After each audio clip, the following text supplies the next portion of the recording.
नमस्कार दर्शकों, जैसा कि आप जानते हैं कि हर बार फेस टू फेस के हर अंक में हमारे साथ नई शख्सियत होती है।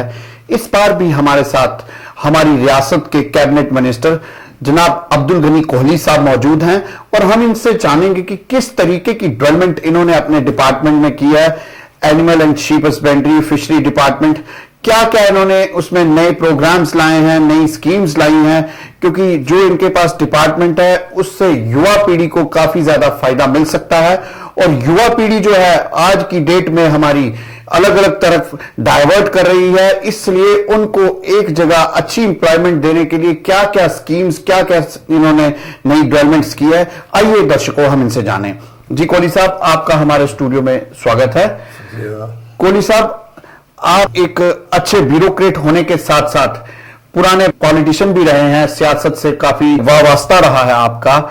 तो अभी इस समय हम देखें, अगर कोई कहे कि ये क्या डिपार्टमेंट है, लेकिन अंदरूनी तौर पे देखा जाए तो ये बड़ा एक अहम डिपार्टमेंट है, एनिमल एंड शीप हस्बेंड्री और फिशरी डिपार्टमेंट, जिसमें काफी ज्यादा नौजवान पीढ़ी को एम्प्लॉयमेंट दिया जा सकता है। तो किस तरीके की स्कीम्स और किस तरीके के प्रोग्राम्स हैं जो आप ला रहे हैं नए? पहले तो मैं ये वाज़ा करूं कि मैं एक मुलाजिम था, उससे रिटायर्ड हुआ जी। सियासतदान तो नहीं था। अलबत्ता ये बात है, अमृत देखा तो नहीं पर सुना तो है। सुना तो है, लेकिन आपके घर में कोहली साहब काफी ज्यादा सियासत का बोलबाला था। कोई शक नहीं। आपने जो पूछा, जब मैंने इस डिपार्टमेंट का चार्ज संभाला, ये बदकिस्मती की बात है। मैं हमेशा कहता हूँ कि जैसे जानवर हमारे खामोश हैं, जिसका मैं मिनिस्टर हूँ, ये डिपार्टमेंट भी उसी तरह खामोश रहा है, जो मैंने महसूस किया जी। इसमें यह था, हद ये है कि एक डायरेक्टर जो था वो भी इंचार्ज होता था, जॉइंट डायरेक्टर भी इंचार्ज, डिप्टी डायरेक्टर भी इंचार्ज, और कोई सीनियरिटी लिस्ट इन लोगों की हरगिज नहीं बनी हुई थी। जिसको हम चाहे डायरेक्टर बना दें, लिखेंगे जी he will look after the works, that's all. ये चीज़ें चलती रही बड़ी देर से। मैंने आते ही ये महसूस किया, मैंने कहा ये बड़ी बदकिस्मती की बात है।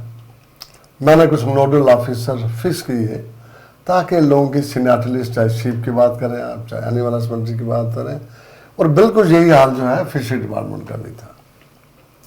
मैंने नोडल ऑफिसर फिक्स किए, डिटेल ली, कोई अफसर मर गए थे, कुछ जिंदे थे, कुछ उनकी डिटेल जो भी है लेके डीपीसी करवाई, और पब्लिक सर्विस कमीशन में जो है वो रेफर किया मैंने मामला।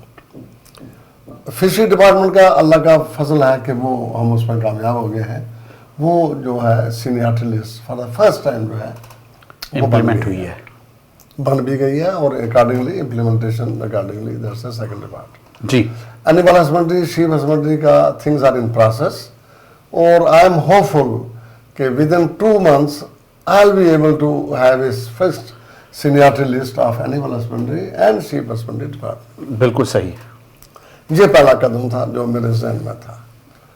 उसके अलावा अगर हम एनिमल हस्बेंड्री में और ख़ासकर पोल्ट्री की बात करें, जब मेरे जहन में ये चीज़ आई कि हम 60 to 65 करोड़ एग इंपोर्ट करते हैं जी, 5 to 6 crore one day old chicks import करते हैं, और 14-15 लाख जो जानवर हैं उनको इंपोर्ट करते हैं।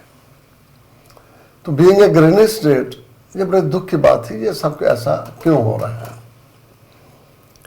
मैं अजमेर शरीफ गया, वहाँ पे राजस्थान के कुछ कंसर्न ऑफिसरों से जब मेरी बात हुई तो मैंने देखा, being a desert state, that state is self sufficient in mutton, in milk extra. Being a grainy state Jammu and Kashmir, उसका ये हाल है जो मैंने अभी कि बाहर से हमारा सामान लाया जा रहा है। मैंने सबसे पहले ये देखा कि एक पोल्ट्री पॉलिसी बनाई जी, कि उसमें इस तरह की पॉलिसी जिसमें हमारा अनएम्प्लॉयड यूथ जो है वो मैक्सिमम उसमें जा सकता है जी, और उसमें इस हद तक हमने प्रोविजन रखे हैं, इंसेंटिव रखे हैं, जैसे कि स्मॉल स्केल इंडस्ट्री में रखे जाते हैं जी। और उसमें जो हमारा युवा जो पीढ़ा, जो हमारी जवान जनरेशन है, पढ़े लिखे लोग हैं, उसमें वो काफ़ी इन्वॉल्व हो सकते हैं और वो अच्छी तरह से लाइवलीहुड जो है, अगर वो इम्प्लीमेंट अभी हुई नहीं, होने जा रही है, हमने वो पॉलिसी बना दी है। एक तो ये है मेरे जहन में। दूसरे, अगर मैं फिशरी डिपार्टमेंट की बात करूं, इट्स अनफॉर्चुनेट कि 1903 का जो फिशरी एक्ट है वो चल रहा है, वो मैंने अपडेट किया है। और उसमें भी फिशरी डिपार्टमेंट में हमने काफ़ी बढ़ोत की है। वहाँ फिश फार्म प्राइवेट लोगों ने भी बड़े बनाए हैं, गवर्नमेंट का भी एक लंबा चौड़ा एक सिलसिला है। तो और मैं खुशी की ये बात है कि एक ब्लू रेवोल्यूशन में एक ब्रूड बैंक एक स्कीम है, पूरे इंडिया में 4 प्रोजेक्ट्स थे, एक प्रोजेक्ट जो है वो मैंने जम्मू कश्मीर में इम्प्लीमेंट किया है। तो उसमें भी बड़ा स्कोप है कि हमारा जो अनएम्प्लॉयड यूथ है वो फिशरी में काफ़ी इन्वॉल्व हो सके, जैसे कि पोल्ट्री की मैंने बात की। जी कोहली साहब, इसी से जुड़ा हुआ प्रश्न आपसे पूछूंगा। जैसे आपने कहा कि फिशरी और पोल्ट्री में हमारा जो अनएम्प्लॉयड यूथ है वो काफी हद तक इन्वॉल्व हो सकता है, तो लेकिन अब जो एक गरीब तबके से है, नॉमिनल तबके से है, उसको इन्वॉल्व करने के लिए उसको फंड्स भी चाहिए। क्या आपका डिपार्टमेंट उसे एम्प्लॉयड बनाने के लिए क्या फंड्स भी कोई मुहैया करवा रहा है या कोई प्रोडक्ट मुहैया करवा रहा है?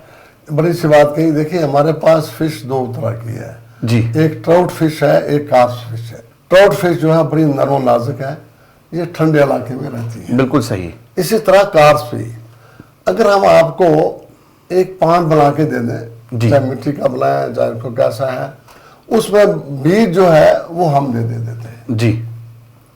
और जो पॉन्ड है वो भी आपकी तरफ से मुहैया होता है? 2 तरह की है, कुछ गवर्नमेंट ऑफ इंडिया हमारे बना के देता है जी, और कुछ लोग जो है खुद भी बनाते हैं जी। और जब खुद बनाते हैं तो उनको टेक्निकल गाइडेंस भी हम देते हैं और उनको जो बीज है वहाँ ब्रीड जो है वो हम अपने डिपार्टमेंट से दे देते हैं जी। उसमें ना होने के बराबर खर्चा आता है।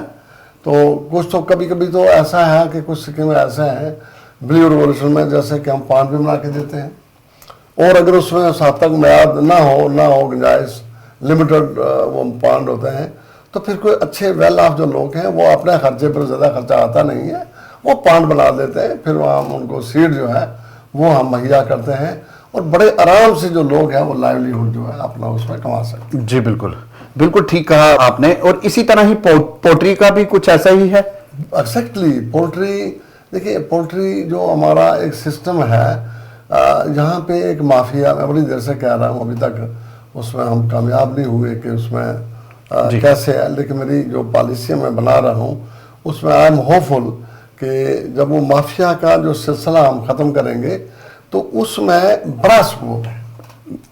जैसे कि आप एक बिल्कुल शेड बना दीजिए पोल्ट्री का, उसमें ज़्यादा खर्चा तो आता नहीं है, फिर वहाँ पे आपने 1 डे ओल्ड चिक रखेंगे, उसमें भी ज़्यादा खर्चा नहीं आता है जी बिल्कुल। तो आफ्टर 18-20 दिन के बाद जो है आपका मुर्गा या मुर्गी जो भी बच्चे हैं वो तैयार हो जाते हैं, जो कि डिस्पोजल के काबिल होते हैं। डिमांड भी स्टेट में अच्छी है। बिल्कुल बिल्कुल कोहली साहब, आपने बिल्कुल ठीक कहा। लेकिन एक चीज और आपसे ये जानना चाहूंगा कि जैसे आपने अपने डिपार्टमेंट को स्ट्रीमलाइन करने की कोशिश की, एक्ट को स्ट्रीमलाइन की कोशिश की, उसी तरह आपने ये बताया कि हम लोग मटन, मिल्क और एग्स जो है बाहर से इतने लेवल पे इंपोर्ट करते हैं, तो क्या अब एट प्रेजेंट हमारा ये सिनेरियो है कि हम आज खुद उसको मैन्युफैक्चर या खुद बना सके, खुद कर सके, हम उस काबिल हो चुके हैं? देखिए, मैं आपको बताऊं, जो हमारी यहाँ गाय थी जी, ठीक है ना, उसका जो हमने इन ब्रीडिंग करके उसकी जो नस्ल थी उसको बड़ा अच्छा किया है जी। आप ये सुन के हैरान होंगे कि एज ऑन टुडे, जो 2007 में एक दफ़ा सेंसस हुई थी, 2012 में हम देखते हैं कि जानवरों की कमी हुई है लेकिन दूध की मकदार जो है वो ज़्यादा हो गई है। हम 60-70% कामयाब हो गए हैं कि हम अच्छी जो तोहम है उसको यहाँ लाने के लिए। जी जी। अब ओवरऑल वहाँ जो मैंने महसूस किया, और पहली दफ़ा मैंने कश्मीर में रेड सिंधी जो गाय है जी उसको इंट्रोड्यूस किया है फॉर द फर्स्ट टाइम, जो क्लाइमेटिकली भी बड़ा अच्छा वहाँ सूट करती है उसको, और दूध की जो मकदार है वो भी हमें बहुत अच्छी मकदार में मिलेगा जी। और अकॉर्डिंगली जम्मू में हमने साहिवाल जो है गाय उसको मैंने इंट्रोड्यूस कर दिया है। मुझे लगता है कि इसके होने से दूध की और पैदावार होगी और with in shortest possible time मुझे लगता है कि दूध की जो कमी है, जो भी ऑलरेडी बहुत कमी, हमें ज़्यादा कमी नहीं है, वो हम पूरी कर लेंगे। उसके अलावा ये है, मैं खुद चाहता हूँ कि यहाँ एक जैसे अमूल मटर को हमने वाले किया है, हमारे चिलिंग प्लांट्स हैं जी, वहाँ भी अच्छी दूध की पैदावार हो रही है, कोऑपरेटिव सोसाइटी है उसमें भी। मैं अलग उससे भी एक और चिलिंग प्लांट जो है, एक सिस्टम जो है बनाना चाहता हूँ कोऑपरेटिव सोसाइटी बना के, ताकि लोगों का रुझान भी ज़्यादा हो और जो कमी है वो जल्दी से जल्दी जो है दूध की है वो पूरी हो जी। कोहली साहब बिल्कुल ठीक कहा। ये तो हम आपके डिपार्टमेंट की बात कर रहे हैं, लेकिन अब हम थोड़ा सा हट के किसी और विषय पे आएंगे। विषय यह है कि आप इस समय जम्मू प्रोविंस में भारतीय जनता पार्टी में अकेला एक मुस्लिम फेस हैं जो कि मिनिस्टर के रूप में है। तो मैं ये समझता हूं कि एक सेंट्रल गवर्नमेंट की एक बहुत बड़ी अचीवमेंट है कि उन्होंने हर तबके को साथ लेके चलाया है। तो किस तरीके से आप और अपने लोगों को इसमें जोड़ के एक सेकुलरिज्म की पहचान बनाएंगे? देखिए, ये सही बात है कि मैं वाहिद चेहरा हूँ, लेकिन खुशी ये है कि मेरे सामने भी कुछ आते ही कोई मुद्दे आए जी। जैसे कि मैं बताऊं कि हमें गवर्नमेंट ऑफ इंडिया की तरफ से शेड्यूल ट्राइब का जो स्टेटस मिला है 1991 में तब जी, लेकिन हमें पॉलिटिकल रिजर्वेशन जो है वो नहीं मिली है। और बदकिस्मती है कि जो ये दूसरी पार्टी है अदर देन द बीजेपी, वो इंटरेस्टेड नहीं है कि इनको शेड्यूल ट्राइब का स्टेटस जो है वो मिले जी। और ये भी खुशी की बात है कि इस दफ़ा जो 2-4 महीने पहले हमारी स्टेट की कार्यकारिणी की एक बैठक राजौरी में हुई थी, वहाँ हमारी पार्टी ने रेजोल्यूशन पास किया है कि जो ये एसटी जो लोग हैं जिनको पॉलिटिकल रिजर्वेशन मिला हुआ है नहीं मिला हुआ है, हम उनको पॉलिटिकल रिजर्वेशन जो है उसके लिए हमने हमारी पार्टी जद्दोजहद करेंगे। जद्दोजहद नहीं है, बल्कि उन्होंने ये रेजोल्यूशन पास किया है। They deserve it and they should be given political resources। बहुत बड़ी बात है, बहुत बहुत बहुत बहुत बढ़िया जी। कोहली साहब, अब एक और चीज आपसे पूछना चाहूंगा। आप एक सीनियर लीडर हैं और इस समय कैबिनेट मिनिस्टर भी हैं, तो किस तरीके से आप अपने जम्मू कश्मीर को देखना चाहेंगे? देखिए, अब रहा जो सिनेरियो है वो पहाड़ी नहीं, पंजाबी में कहा जाता है असीदा बैठते हैं चुट नहीं बैठने देते जी। ये जम्मू कश्मीर जो रियासत है, इस वक्त जो आप आए दिन हालात भी देख रहे हैं, पिछले साल क्या हुआ, 1990 में क्या हुआ, उसके बाद हालात जो हैं आप कभी मुतमईन नहीं हो सकते कि हालात यहाँ ठीक हो जी। बड़ी बदकिस्मती है कि कुछ इंटरनल हमारे कुछ ऐसे एजेंसीज हैं, इंटरनल कुछ लोग ऐसे हैं जो अक्रॉस द बॉर्डर जो मुल्क है उसके साथ मिले हुए हैं। बिल्कुल। और उस मुल्क की भी ये पॉलिसी है कि यहाँ जो है अमन ना रहे। वो हमेशा इसके पीछे एक स्लोगन है कि देखो जी यहाँ पे दोबारा रायशुमारी हो, और भैया इतना पानी बह चुका है। अब हम तो कहते हैं भाई ये जम्मू कश्मीर स्टेट हमारी है, ये हिंदुस्तान का हिस्सा है और ज़रूर रहेगी। अलबत्ता कोई बातचीत करनी है उसके लिए भी हमारी गवर्नमेंट ने बड़े रास्ते खुले रखे हैं। बल्कि लास्ट टाइम पूरा हिंदुस्तान आया, पूरा हिंदुस्तान का मतलब है हर पार्टी के बड़े बड़े लोग आए। तो जो मैन सेपरेटिस्ट थे जिन्होंने एक स्लोगन हमेशा झंडा है अल्लाह की पसंद का उठा के रखा है, उन्होंने उनसे मिलने से इनकार किया। बल्कि कुछ लोग बड़े जिम्मेवार गए, उन्होंने दरवाजा बंद कर दिए। कितनी बात किससे की जाए, फिर लड़ाई झगड़ा क्या है, फिर शोर क्यों होता है अगर बात नहीं है तो। इस दफ़ा भी गवर्नमेंट ऑफ इंडिया ने हमारा एक इंटरलोकेटर जो कायम किए हैं, बड़े एक्सपर्ट हैं, काबिल हैं, वो कश्मीर की नब्ज़ को जानते हैं, तो वो भी अब आए हैं। गवर्नमेंट ने कहा है कि इनसे डिफरेंट जो एजेंसी लोग हैं, जहाँ के हर तरह के अपने ख्याल रखने वाले लोग हैं, उनसे बात करो ताकि जो भी कोई बात अगर ऐसी है ताकि वो रिजॉल्व हो जाए और ये जो परेशानी जो है अनरेस्ट की, ये हमेशा के लिए ख़त्म हो जाए। बिल्कुल, बहुत बड़ी बात है। सेंट्रल गवर्नमेंट भी ये चाहती है कि जम्मू कश्मीर फिर उसी तरह बने और उसी तरह उसका नाम हो कि कहा जाता था कि कहीं स्वर्ग है तो वो जम्मू कश्मीर में है। बहुत बड़ी बात कही आपने। समय की नज़ाकत को देखते हुए कोहली साहब, बातें बहुत करने वाली हैं, लेकिन अंत में एक चीज आपसे पूछूंगा, बड़ी अहम चीज है क्योंकि वो आपकी कॉन्स्टिट्यूएंसी से जुड़ी है। आप रहने वाले किसी और जगह के, आपने कालाकोट में आके अपना इलेक्शन लड़ा और बड़े अच्छे मतदान से आपने उस इलेक्शन को जीता। क्या उधर के लोग इतने ज्यादा परेशान थे अपने एमएलए से, जो उन्होंने बाहर का आदमी जो है उसको वो वहां इलेक्शन लड़ने आया और चुना? और आज किस तरीके का सिनेरियो, किस तरीके की डेवलपमेंट आपने की है जो आपका इतना नाम है अपनी कॉन्स्टिट्यूएंसी में? देखिए, ये सही बात है। मैं डिस्ट्रिक्ट पुंछ का रहने वाला हूँ, सुरकोट का, जी। मेरे भाई वहाँ MLA थे, अब वो इस दुनिया में नहीं है। फिर मेरा दामाद जो था, उनका बेटा, उसको पॉलिटिक्स में आना था। जी। तो मुझे भी एक जहन में था, तो मैंने कहा चलिए दूसरे डिस्ट्रिक्ट में जाऊँ। मैंने कुछ इलाके में मुख्तर से अरसे के लिए यहाँ एक एज इंजीनियर की कैपेसिटी में काम किया था।